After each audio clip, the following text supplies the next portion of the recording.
السلام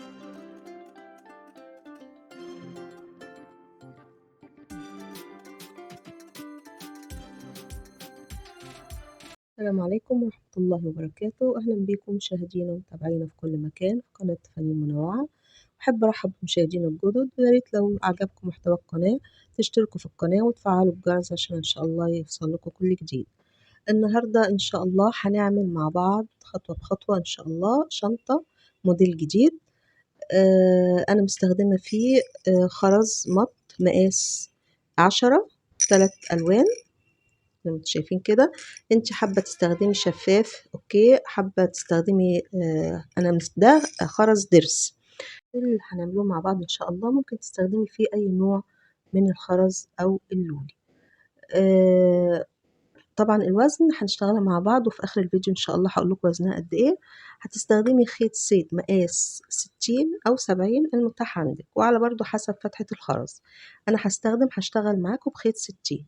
بسم الله ونصلي ونسلم على سيدنا محمد صلى الله عليه أفضل الصلاة والسلام. اللهم صل وسلم وبارك على نبينا محمد. هنبدأ الورشة بتاعتنا. هي الورشة بتاعتنا غرزة رباعية. هناخد 2 غامقين و2 فاتحين 4 خرزات. العقدة هتعمليها في من الطرف اللي طالع من الخرزة الفاتحة، بتلفيه على الطرف التاني ده كده، يعني بتعمليه عليه حلقة وبتمرريه تاني في نفس الخرزة اللي طالع منها الخيط. يعني انتي عملتي كده حلقة زي ما انت شايفة كده على الطرف التاني، هي دي كده العقدة. تمام. طيب اهم حاجة في شغلك انك العقدة تكون في نص الخرز. احنا هنبدأ شغلنا بالشريط. هنحط في الطرف الشمال خرزة من اللون الغامق، وفي الطرف اليمين خرزتين من اللون الفاتح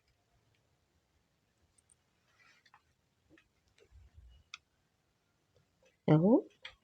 ياخد الطرف اليمين ده ألفه كده على الطرف الشمال كده، بحيث برضو أعمل على الطرف الشمال حلقة وأرده تاني في الخرزة اللي طالعة منها الخيط. تمام، دي كده طريقة الشغل. يبقى كده أنا بعمل شريط من الغرزة الرباعية. أنا الشريط ده عايزة طوله 11 غرزة، بس أنا بشتغل 10 وألف بال11. تمام كده. العقدة في نص الخرزة، الطرف الشمال ده هنحط واحدة غامقة، والطرف اليمين هنحط 2 فاتحين اهو. ادي الاتنين وادي الواحدة، وهنلف كده ترديها تاني في نفس الخرزة اللي طالع منها الخيط بالشكل ده كده. تمام. طيب بعد كده الطرف الشمال هحط فيه واحدة غامقة، والطرف اليمين هحط فيه واحدة من اللون الفاتح وواحدة من اللون الأصفر كده اهو. عملت كده 3 غرز من اللون الأصفر زي ما انتم شايفين اهو، 1 2 3. بعد كده هكرر اللي انا عملته هنا، هحط في الطرف الشمال واحدة غامقة والطرف اليمين 2 فاتحين واعمل العقد.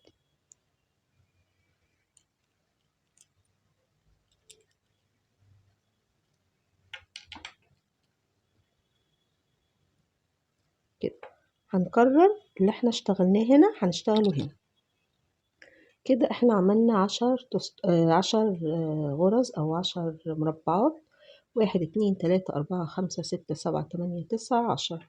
عملنا 10 خرزات اهو. المربعة ال11 او الغرزة ال11 هنطلع بيها لفوق، بس بقى هنحط الخيط في انه طرف. هتحطي الخيط في الطرف ده اللي هو من ناحية الغامق. تمام، عشان احنا هنطلع نشتغل كده. فالطرف اللي هو تحت ده اللي هو من ناحية الخرز الغامق هنحط فيه 2 غامقين بالظبط زي دول كده، زي اول السطر هنحط 2 غامقين، واحدة من اللون الفاتح.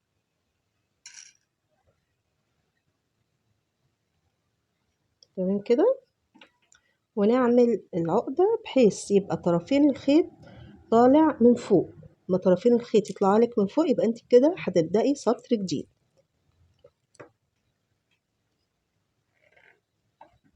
ادي العدد هنا، الجزء ده زي الجزء ده كده بالظبط. تمام. بعد كده هنشتغل غرزة طايرة، هنزود غرزة هنشتغلها كلها باللون الغامق. هنجيب 4 خرزات كده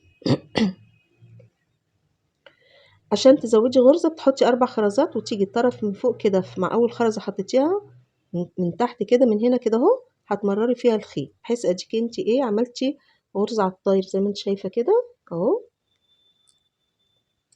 كده. وبعد كده هنشتغل، هنحط خرزتين، هنحط الاتنين باللون الفاتح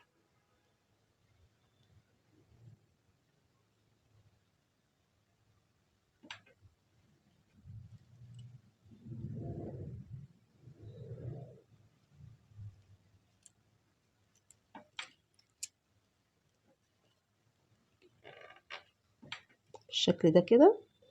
الطرف اللي تحت بتمرريه في خرزة.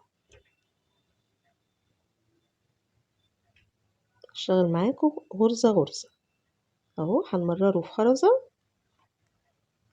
والطرف اللي فوق بتحطي فيه الخرزتين، هنحط خرزتين من اللون الفاتح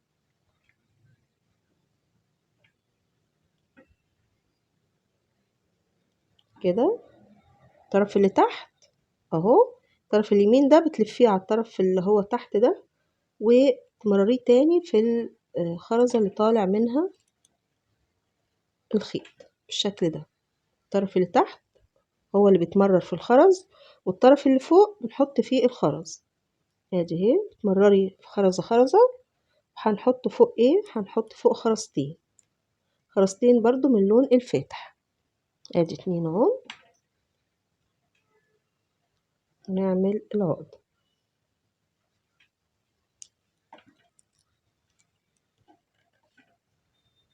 هنمرر الطرف اللي تحت في خرزة،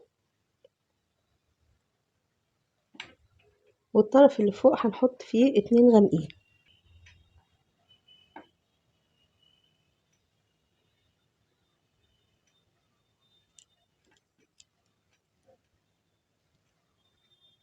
هنمرر برضو الطرف اللي تحت في خرزة،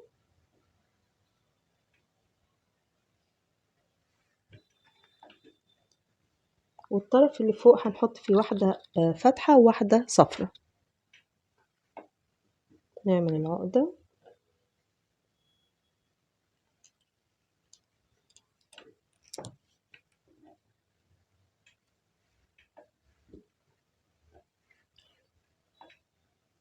هنمرر الطرف اللي تحت في خرزة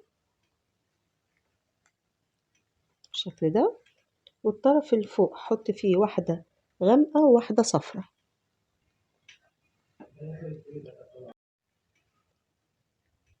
نعمل العقدة كده، هنحط فاتح وغامق،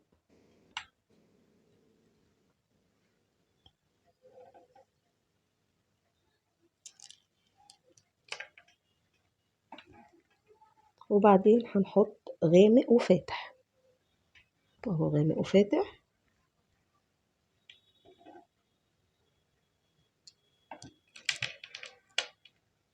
وبعدين الخرزتين دول دي ودي هنشتغلها بالفاتحة، دي هنحط عليها 2 فاتح ودي 2 فاتح.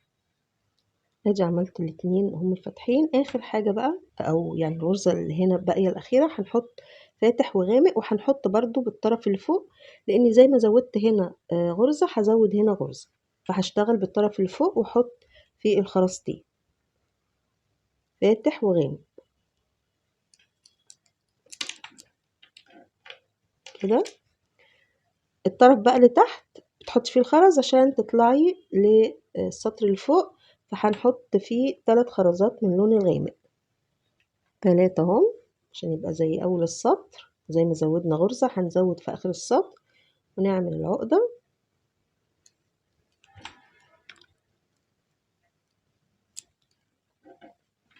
يبقى كده اول السطر زي اخره بالشكل ده كده.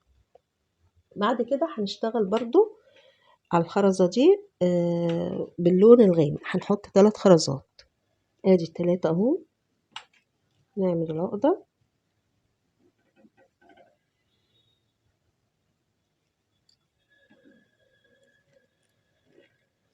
نحط غامق وفاتح،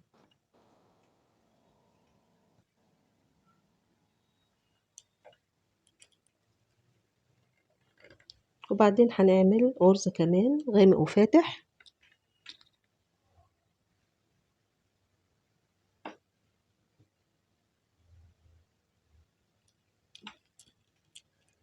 هاخد 2 غامقين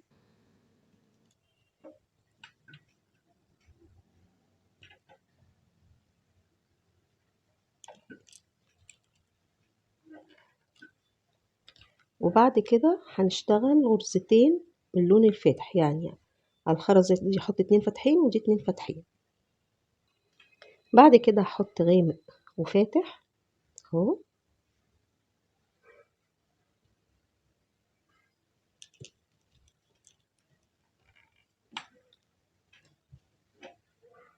هنمرر في خرزة. طبعا احنا بنحط الخرز في الطرف اللي فوق ونحط 2 فاتحين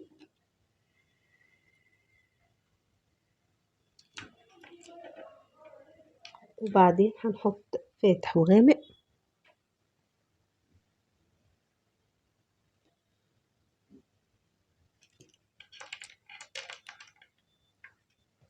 وبعدين الغرزتين اللي جايين هنشتغلهم غامق وفاتح. احنا عايزين بعد كده السطر الجاي هننقص فيه. طالما هننقص في السطر الجاي هنشتغل الخرزة دي قبل الخرزة دي عشان يطلع لي الخيطين من الخرزة، طرفين الخيط يطلعوا لي في السطر الجاي من الخرزة المقابلة للخرزة دي. فأنا همرر كده الطرف اللي تحت في الخرزتين دول كده والف الشغل كده واحط 3 من اللون الغامق اهو. همرر فين بقى؟ همرر الطرف تحت يعني انا الخيط مررته اهو، هو نفس الخيط همرره من تحتيه كده اهو، واعمل وارده تاني فيها كده بالشكل ده كده عشان اعمل الغرزة دي قبل الخرزة دي كده قبل الخرزة دي. تمام كده طرفين الخيط طالعين لي بقى من فوق اهو من الخرزة دي. في اي بقى من الطرف هحط واحدة من اللون الغامق، هغير كده اهو واحط واحدة من اللون الغامق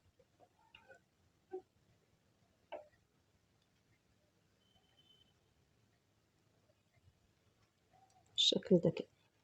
يبقى انا كده طرفين الخيط طالعين لي من فوق، يبقى ده هبدأ سطر جديد اهو بالشكل ده. هنحط في الطرف ده 3 من اللون الغامق، ادي 3 غامقين من اهو كده. انا نقصت في السطر ده زي ما انتم شايفين، الخرزة دي ما اشتغلتش عليها، اشتغلت على الخرزة دي اللي طلعنا منها الخيط. تمام بالشكل ده كده. بعد كده همرر اهو الطرف اللي تحت في الخرز والطرف اللي فوق احط فيه خرزتين غامقين، ادي 2 غامقين اهو.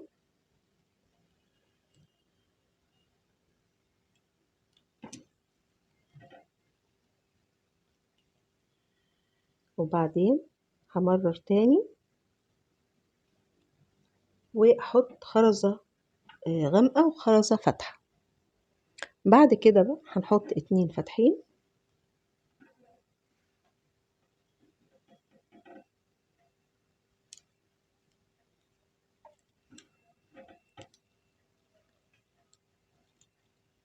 بالشكل ده كده. وبعدين هنعمل غرزة كمان تانية 2 فاتحين وبعدين هنحط، طبعا احنا عملنا 2 فاتحين اهو، هنحط غامق وفاتح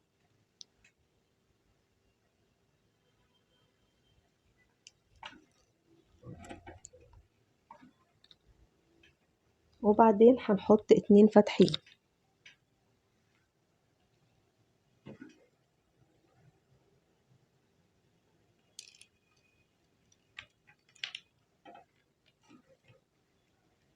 بعدين هنحط فاتح وغامق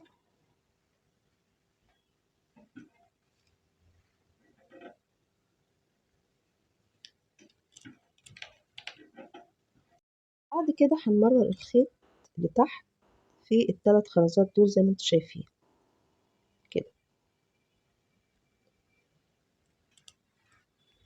الخرزة الأخيرة دي مش هشتغل فيها عشان زي ما نقصت أول السطر هنقص آخر السطر. أنا هشتغل لغاية ال3 دول بس السطر اللي جاي هنقص فيه خرزتين تانيين، فهشتغل دي قبل الاتنين دول عشان يطلع لي الخيط من الخرزة دي للسطر يعني السطر المقابل للخرزة دي. فأنا هشتغل هنا الأول، هعمل الخيط الشغل كده وهاخد 3 من اللون الغامق 3 اهم وهمرر تحت الخيط اللي انا ماسكاه ده، اللي انا مررته، همرر تحتيه تاني وارجعه تاني في نفس الخرزة بالشكل ده كده. تمام.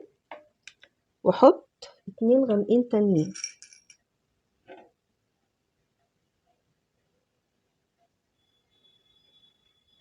بالشكل ده كده، وامرر برضو من تحت الخيط اللي انا مررته كده، وارجع احط في اي بقى من الطرفين خرزة غامقة بالشكل ده كده.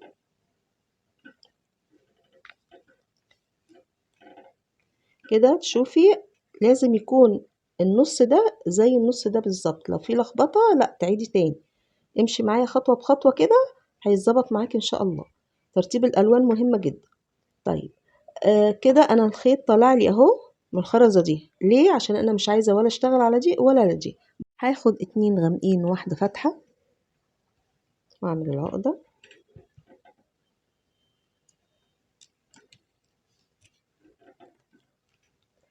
وبعدين همرر الطرف اللي تحت واحط 2 فاتحين، هشتغل غرزتين باللون الفاتح كده. احنا اشتغلنا هما الغرزتين باللون الفاتح، بعد كده هناخد غامق وفاتح،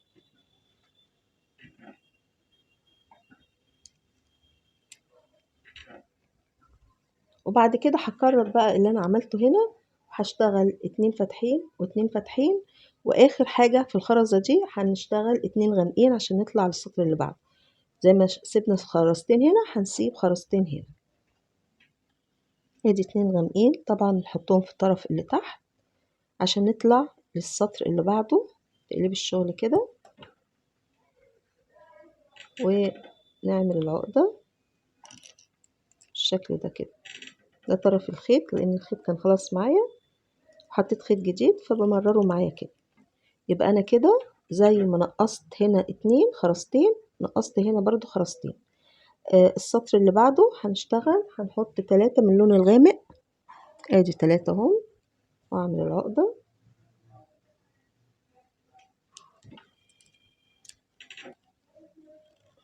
همرر الطرف اللي تحت في الخرز واحط غامق وفاتح، ادي غامق وفاتح اهو بالشكل ده كده. وبعدين الغرزتين اللي جايين اللي هي ديت ودي هنشتغل فيها 2 غامقين كده. اشتغلنا اهو الخرزتين او الغامقين اهو الغرزتين. بعد كده هناخد غامق وفاتح،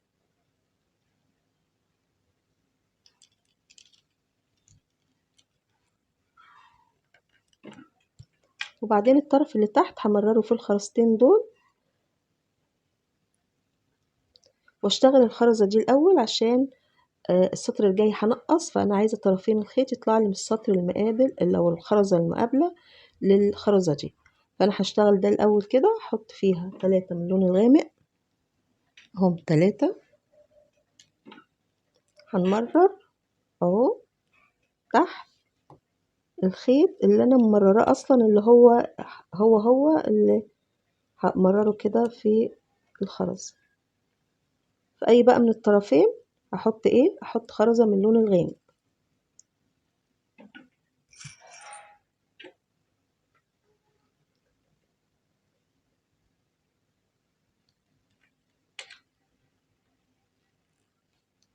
بالشكل ده كده. بعد كده هعمل ايه، هشتغل على الخرزتين دول بس، يعني هحط هنا 3 من اللون الغامق وهنا 2 من اللون الغامق، ادي 3 اهم.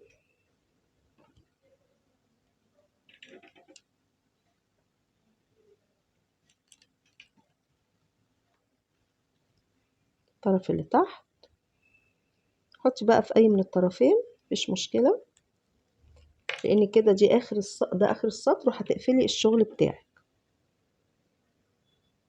بالشكل ده كده. ممكن بقى تربطي او تعملي العقدة وتربطي زي ما انت حابة اهو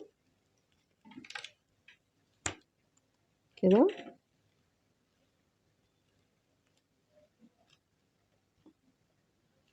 وبعدين هنمرر طرف في الخرزة كده عشان العقدة بتاعتنا تدخل جوه الخرزة بالشكل ده كده. تمام كده انا ربطت. نفس الحكاية هعمل هنا، هشتغل في انو خرزتين، في الخرزتين دول هجيب خيط جديد وهشتغل في الخرزتين دول برضو باللون الغامق. هنسيب الخرزة دي، هنمرر في الخرزة دي كده. طبعا الخيط حابة يبقى صغير يعني، وهنحط 3 من اللون الغامق كده ونعمل العقدة.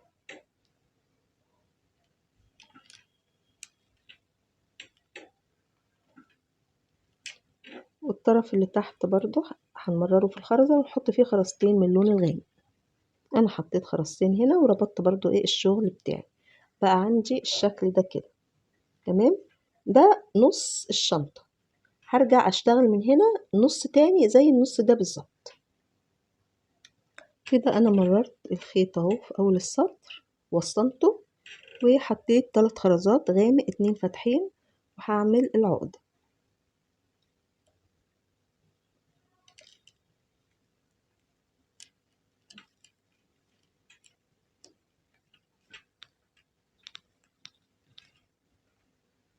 بعد كده هنشتغل خرزتين دي ودي باللون الفاتح، يعني هنحط هنا 2 فاتح وهنا 2 فاتح. بعد كده هنحط غامق هنحط فاتح واصفر،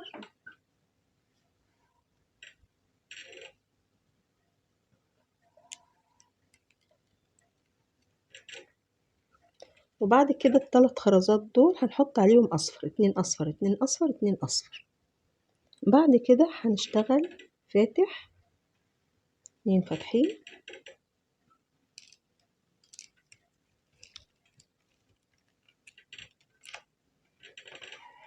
وكمان هنشتغل 2 فاتحين هنا و2 فاتحين هنا. كده وصلنا لاخر خرزة هنحط فيها غامق وفاتح في الطرف اللي هو تحت ده اللي احنا بنمرره في الخرز. الطرف اللي تحت ده هنحط فيه غامق وفاتح عشان نطلع طرفين الخيط لفوق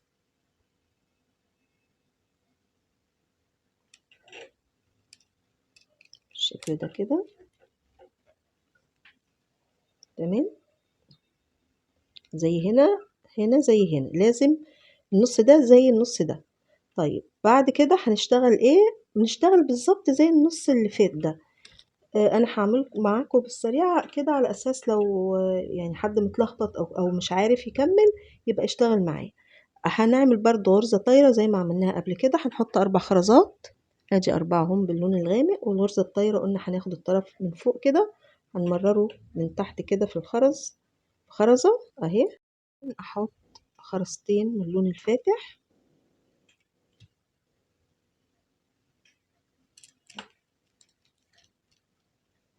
بالشكل ده، وكمان هنا هنحط 2 فاتح وهنا هنحط 2 فاتح. بعد كده هناخد 2 غامقين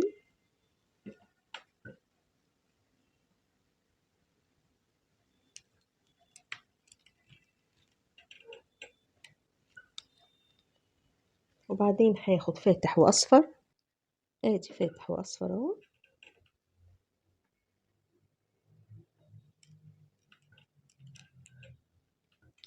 بعدين اخد غامق واصفر،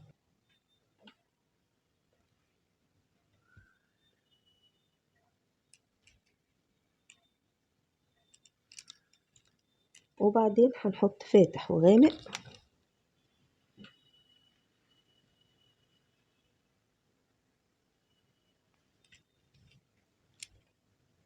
وبعدين هنحط غامق وفاتح، غامق وفاتح اهو.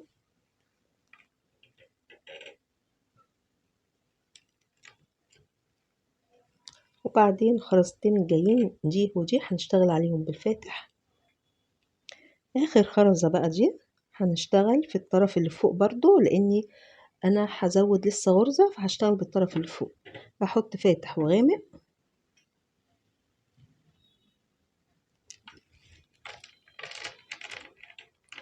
كده، والطرف اللي تحت بقى ده احط فيه 3 من اللون الغامق.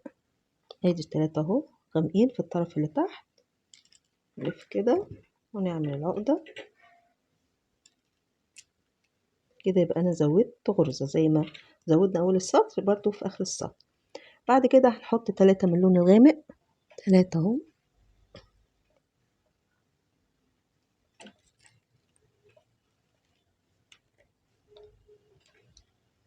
بعد كده هنحط على الخرزة دي والخرزة دي غامق وفاتح، 2 غامق وفاتح، غامق وفاتح.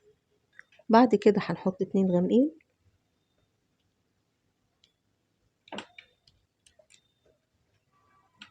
وبعدين الخرزة دي والخرزة دي هنشتغل عليهم 2 فاتحين، 2 فاتحين، 2 فاتحين. بعد كده هنحط غامق وفاتح،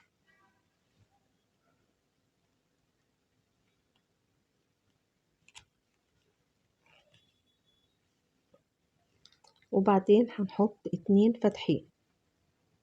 بعد كده هنحط فاتح وغامق،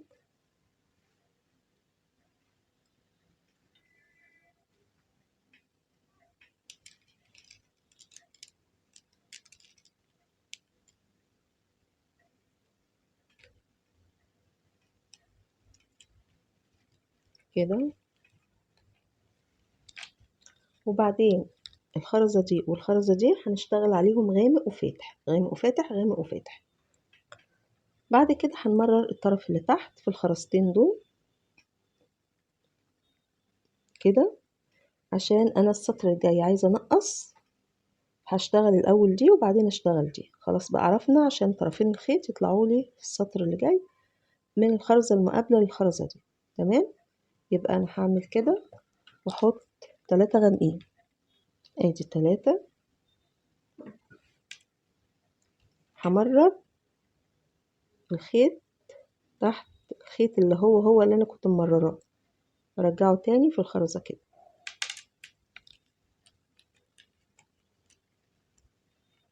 وفي اي من الطرفين هتحط واحدة من اللون الغامق.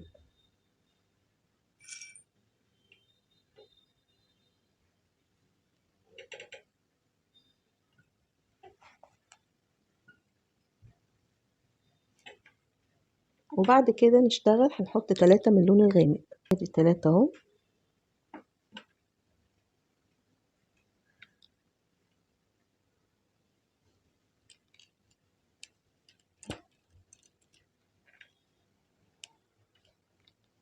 بعد كده احط 2 غامقين، 2 غامقين. وبعد كده احط غامق وفاتح، ادي غامق وفاتح. بعد كده هنحط 2 فاتحين، هنعمل منهم غرزتين.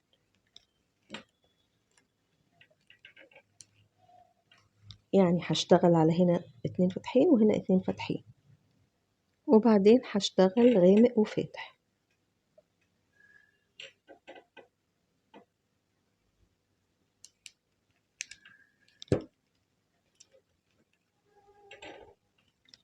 الخرزتين الجايين دول دي ودي هنشتغلوا عليها فاتح.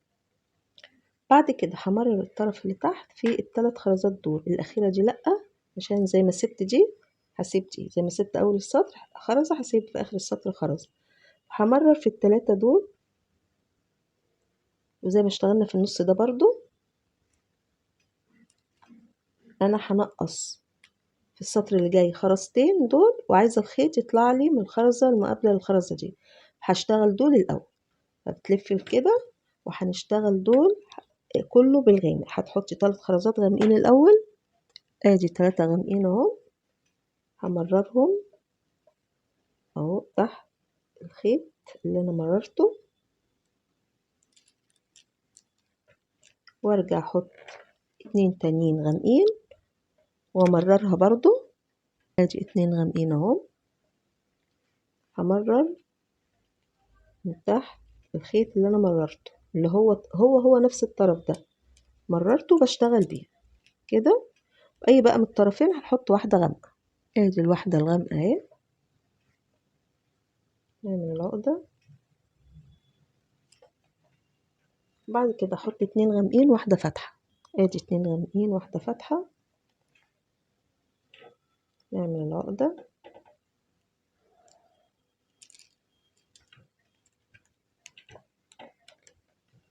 وبعد كده على الخرزة دي وعلى الخرزة دي هشتغل فاتح، 2 فاتحين 2 فاتحين، وبعدين هحط غامق وفاتح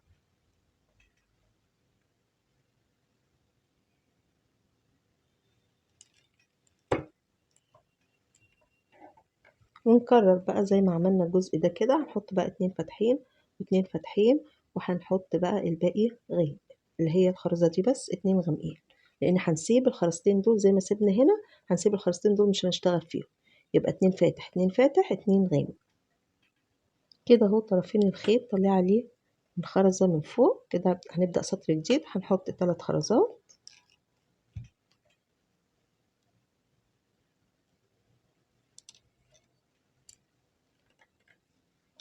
وبعد كده احط غامق وفاتح، غامق وفاتح اهو،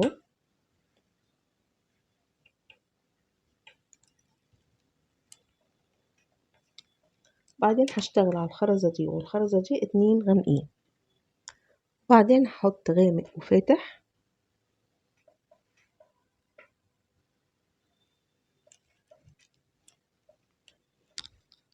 وبعدين همرر الطرف اللي تحت ده في الخرزتين دول عشان السطر اللي جاي هنقص الطرف ده.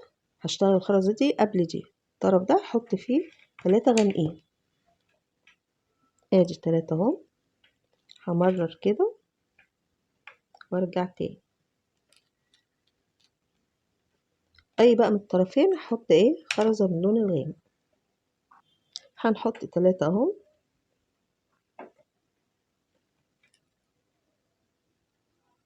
ونعمل العقد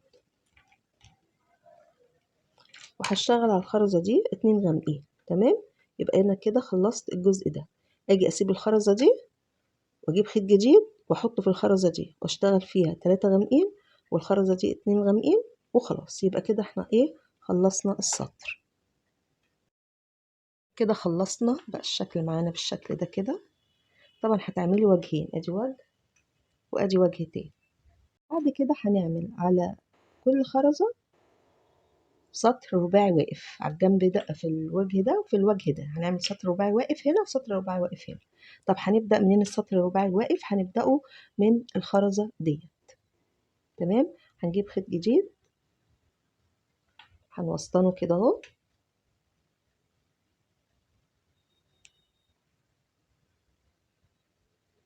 وبعدين هنحط الطرف اللي هو اليمين ده 3 خرزات. انا هشتغل السطر ده كله او السطر الواقف ده باللون الغامق. تمام كده. هتعملي سطر واقف ازاي؟ انت بتوقفي ايدك وانت بتشتغلي، مش تنيميها كده، لا وقفيها كده، توقفيها كده اهو. تمام كده هيبقى ايه السطر هو الواقف كده. هنشتغل على كل خرزة رباعي واقف. نكرر الطرف اللي تحت الخرزة دي كده والطرف اللي فوق حط فيه خرزتين. ايدك بتبقى مرفوعة ما تنيمهاش كده، شدي على فوق كده. تمام، عشان في كتير من بناتي ما بيعرفوش يعملوا السطر الواقف. لا ارفعي ايدك كده، خلي ايدك واقفة و يطلع معاكي السطر كده واقف مش نايم. هعمل واحدة كمان اهي. الطرف اللي تحت هنمرره في الخرز والطرف اللي فوق هنحط فيه خرزتين. ادي 2 اهم ومررنا الطرف اللي تحت في خرزة ونشتغل على هذا الأساس سطر رباعي واقف. تشتغلي بقى على كل خرزة ديت دي زي ما انتي الخرز ماشي معاكي.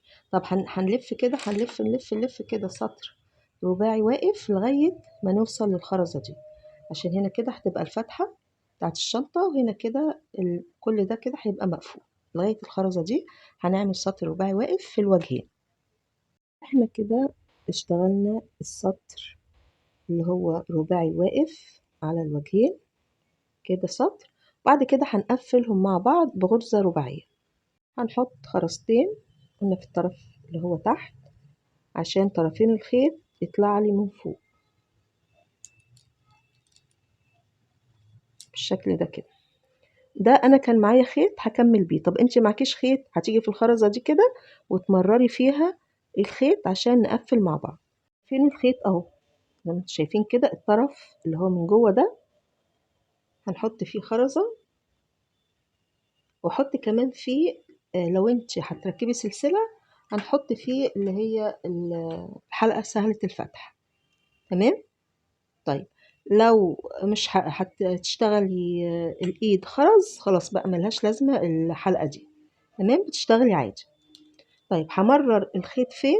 همرره في الخرزة اللي قصادها كده، اللي زيها بالشكل ده كده. نيجي بقى في اي من الطرفين هحط خرزة. احنا كده بنقفل غرزة رباعية.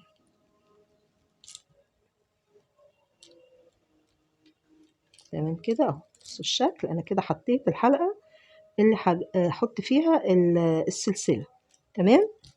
لكن انت لو مش هتحطي الحلقة وهتشتغلي الايد بالخرز عادي، هنشتغلها في الخرزة دي عادي. تمام. طيب بس ايه، نثبت كده كويس. كل طرف هنمرره في خرزة. احنا هنشتغل غرزة رباعية على كل خرزة، الطرف ده والطرف ده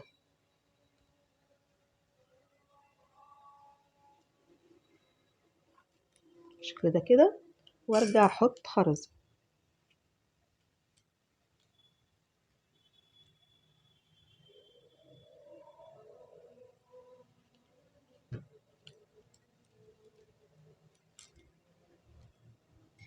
هتلاحظي ان الخرز معاكي داخل وطالع، ده عادي خالص عشان الشغل بتاع الشنطة الخرز فيه مش متساوي داخل وطالع، فبالتالي برضو التقفيل هيبقى داخل معاكي وطالع. انا مقفلاها هنا ب3 غرز او ب3 خرزات، 1 2 3. عايزة تقفليها ب5 زي ما انت عايزة. لو قفلتيها ب5 هتشتغلي دورين هنا رباعي واقف ودورين هنا رباعي واقف، هتقفلي بال5 غرزة برضو رباعية كده من كل ناحية. هنمرر الخيط وفي اي من الطرفين هنحط خرز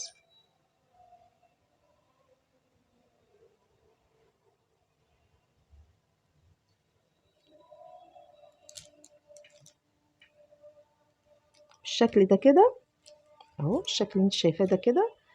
هنكمل، هنشتغل على كله كده غرزة رباعية لغاية ما نوصل لغاية اخر حاجة، وهنحط برضو الحلقة زي ما حطينا هنا هنحط هنا كده. الورشة بتاعتنا خلصت بالشكل ده، حقيقي شيك جدا، رقيقة جدا. ده وسعها من جوه.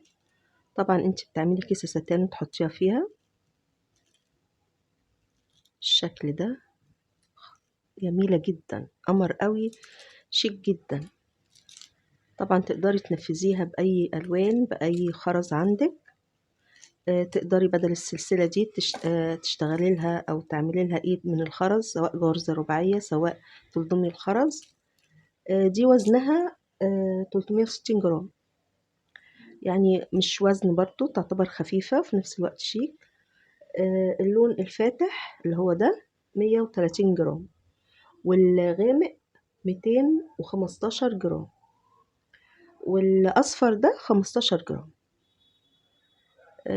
يا رب تكون الورشة كانت سهلة معاكم وتعجبكم والموديل ده يعجبكم.